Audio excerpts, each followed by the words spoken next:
Lapor upacara Hari Amal Bakti Kementerian Agama ke-77 tahun 2023 siap laksanakan.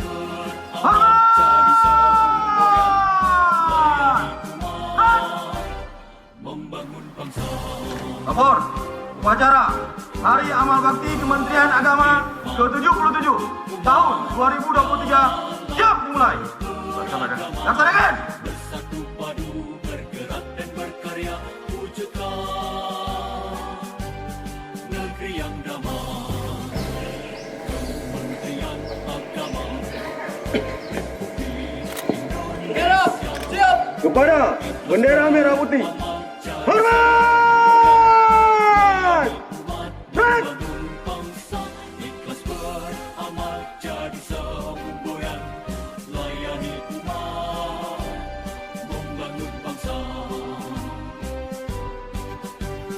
berkhidmat untuk umat dalam keberagaman bersatu padu bergerak dan berkarya wujudkan negeri yang damai. Berkhidmat untuk umat, membina, membimbing dan mendidik, wujudkan masyarakat taat beragama, wujudkan masyarakat sejahtera lahir dan batin. Berkhidmat untuk umat, membina, membimbing dan mendidik, mantapkan kerukunan umat dan antar umat beragama, beramal ma'ruf nahi munkar, jalani kehidupan, khidmat untuk umat, untuk perdamaian, untuk Indonesia Jaya. Khidmat untuk umat, untuk perdamaian, untuk Indonesia Jaya.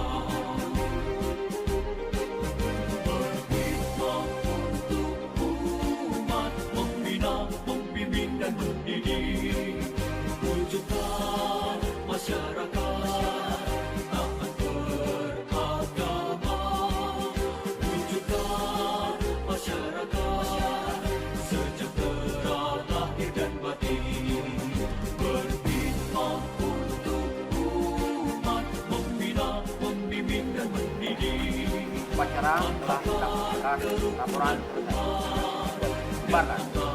umat beragama, beramal ma'ruf nahi munkar, Agama Republik Indonesia ke-77 Kementerian Agama umat, untuk perdamaian, untuk Indonesia Jaya.